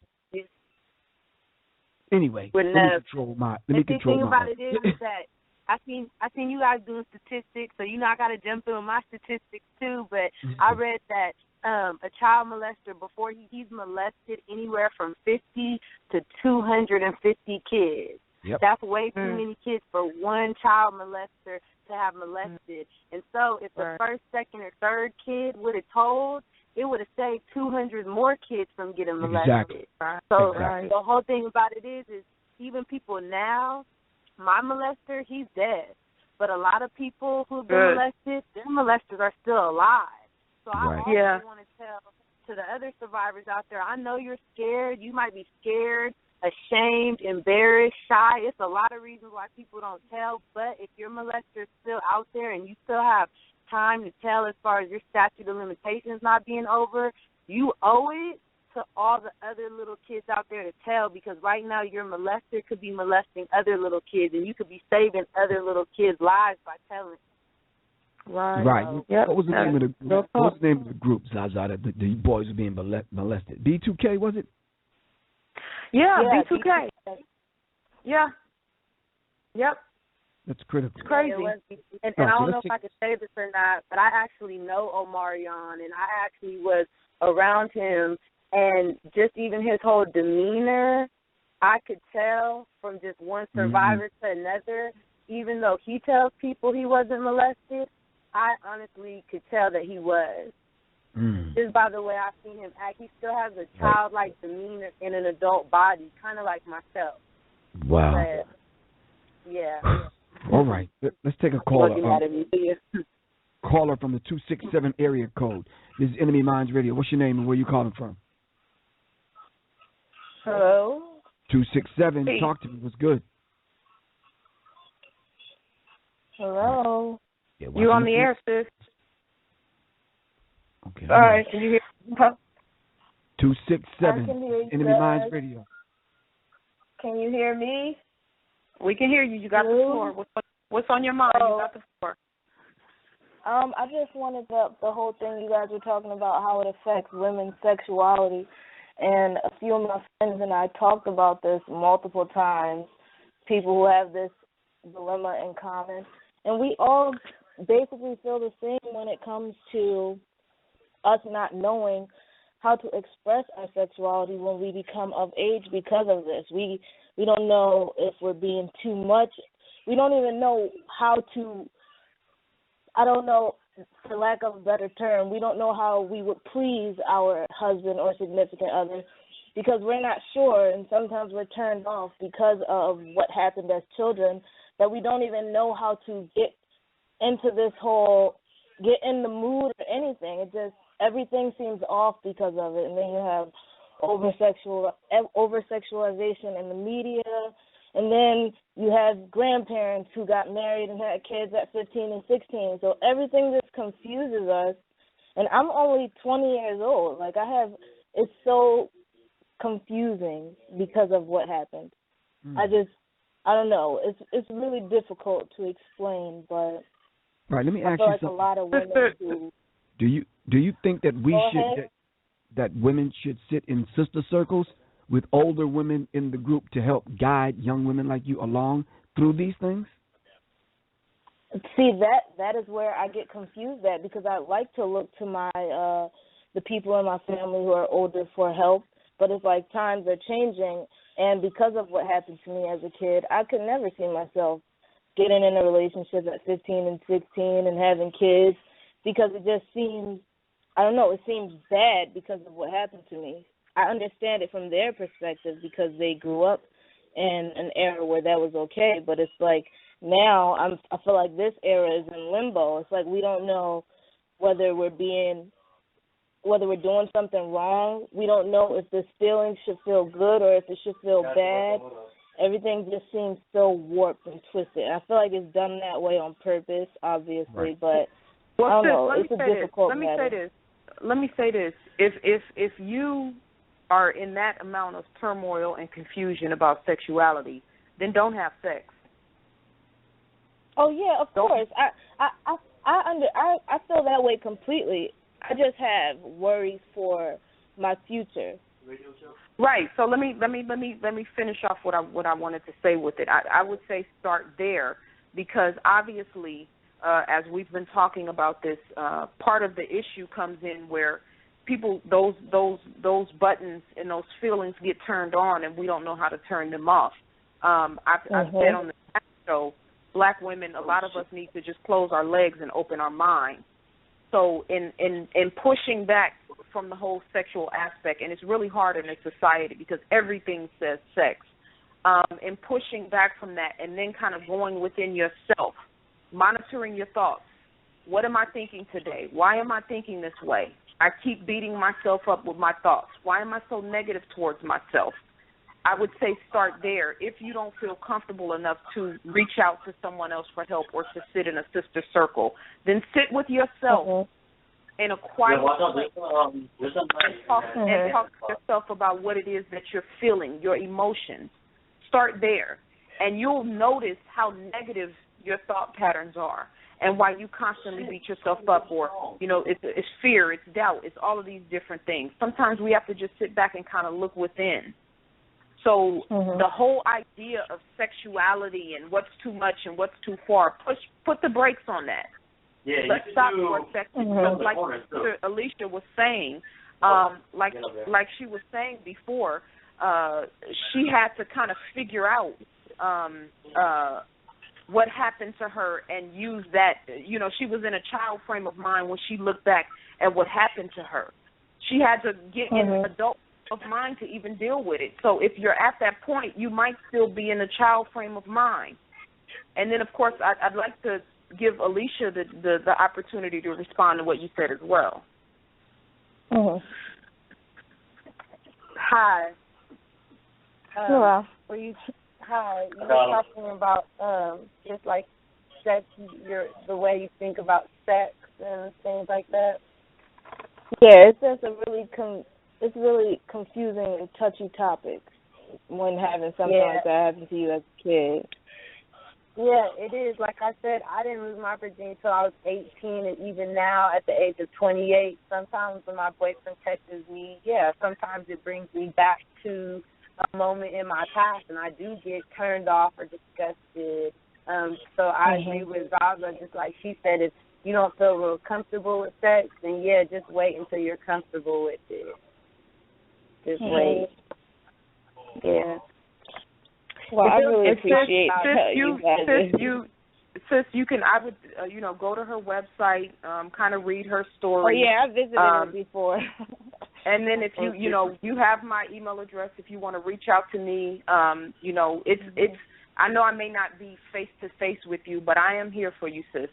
I haven't personally shared that same struggle, but as a black woman growing up in America, I've experienced a whole lot of things. I'm here if you need somebody to talk to. We're here for you, Queen. You're not alone, even though it may feel like it.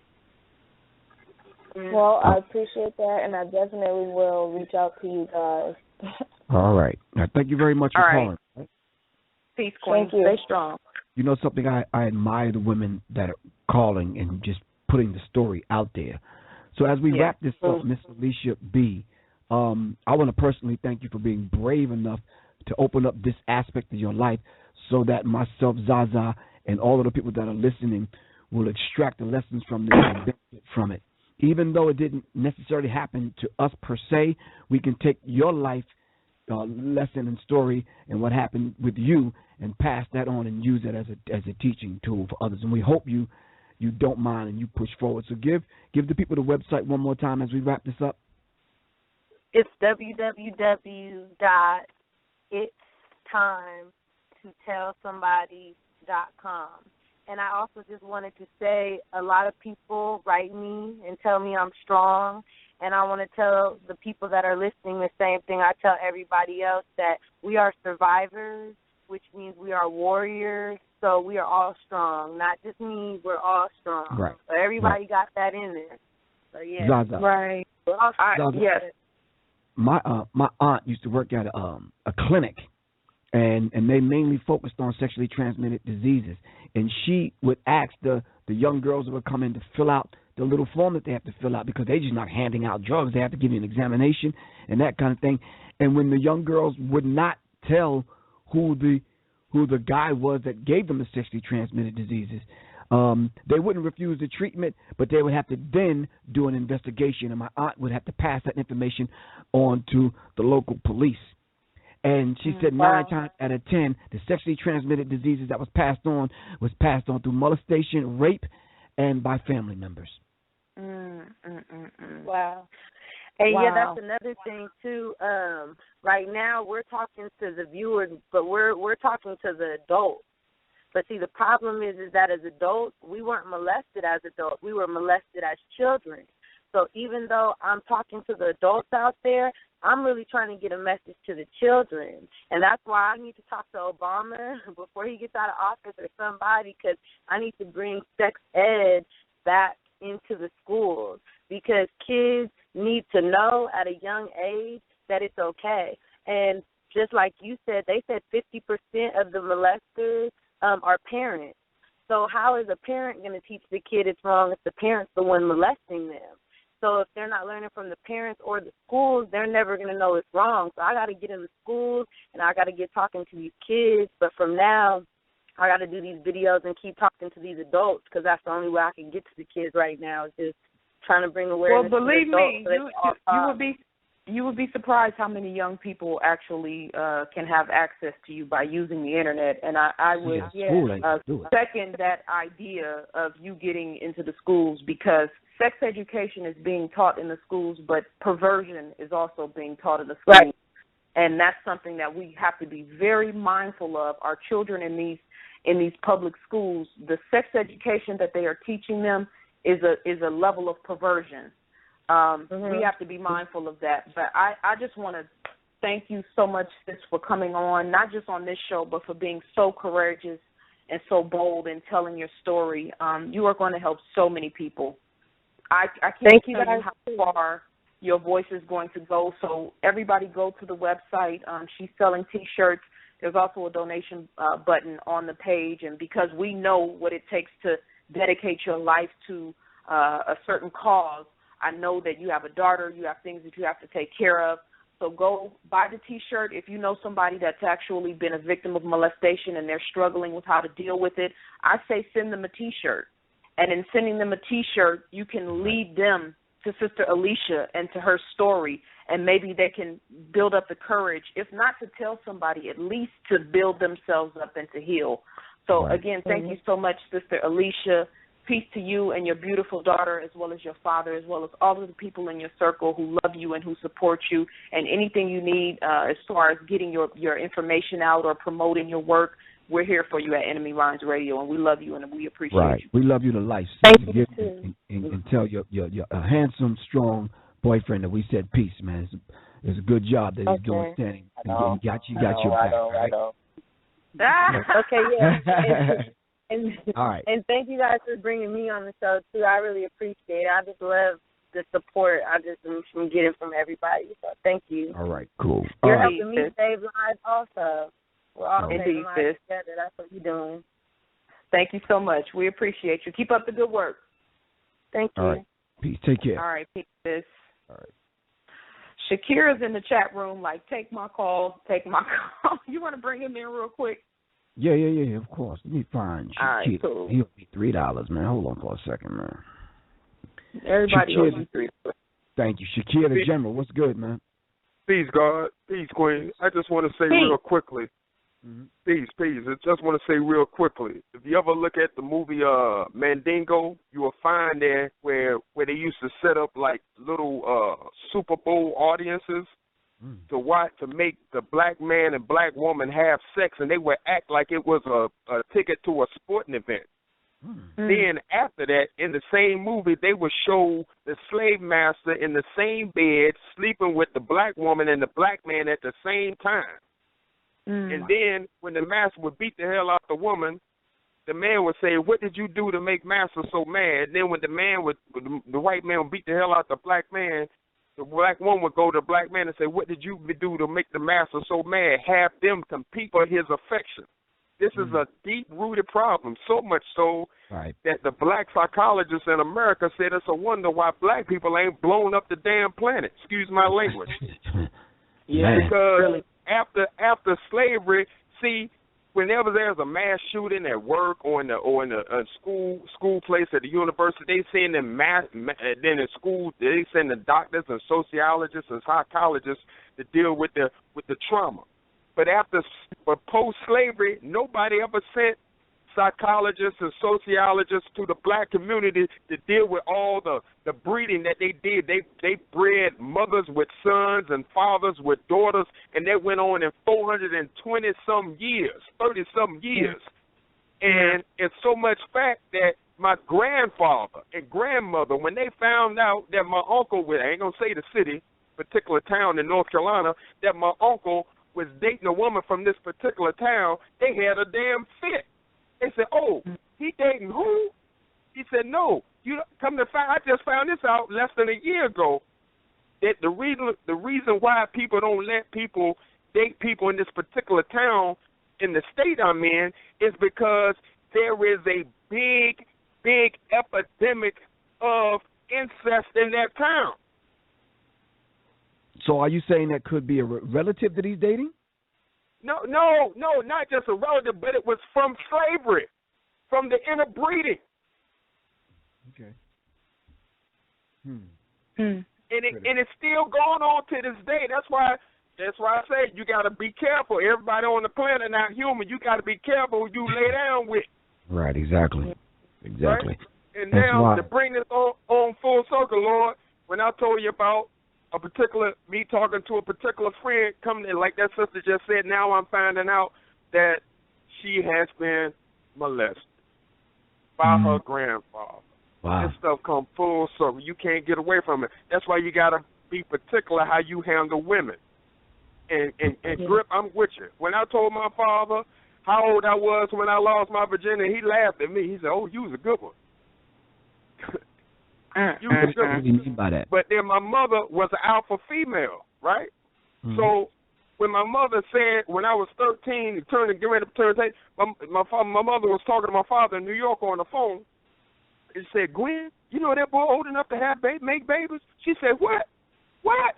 She said, "Wait a minute, I'll call you back later." My mama came in, and my mother was an alpha female, right? So she came in, she said, "Nigga, get on your knees." She said, "I'm going to tell you something." She She said, if you make a baby and bring one in this world, it's going to be your last child because I'm going to cut your dick off. That's what she told me. I was horrified of my mother. You know what I mean? She didn't play that. And everybody in high school thought I was doing everything, but I wasn't doing a damn thing. Right. For getting my books. Because she didn't play that. She knew how serious that was. She loved me, and she was strict, but she knew how hard life was. And that's all I wanted to say. Peace, God. Right. Peace, Queen. Peace. Peace. Brother Shakir, the general. He's not a eunuch, but he's, we'll talk about that at another time. Sister Zaza Ali, I know you have a quote. So we can I do have a quote. Off. Okay. I do have a quote. My quote, where is it? It's from Vincent Harding. He says, systems do not exist apart from individuals. They are, indeed, the creation and expression of men and women. We live in a savage society. And it sounds big when we say there's 4 million pedophiles, but we have to remember that all of this savage and uncivilized behavior has a root.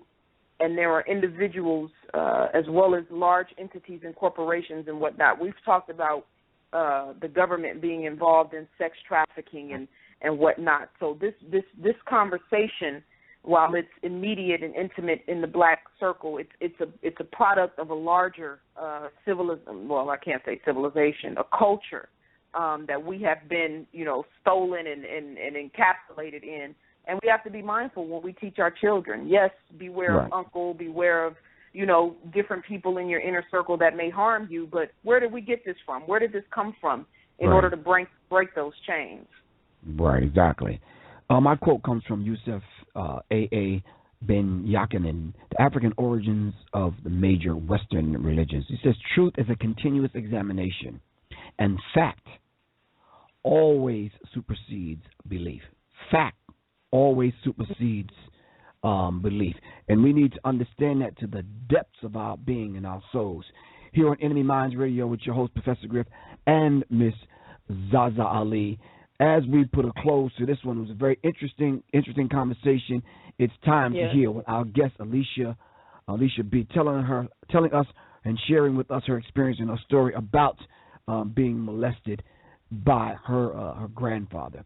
I want to thank everyone for calling in. Thank everyone for listening. It was a very, very critical, and at times it's just like it's hard to hold back some necessary tears, Zaza. You understand what I'm saying? To know that this is going on a massive scale.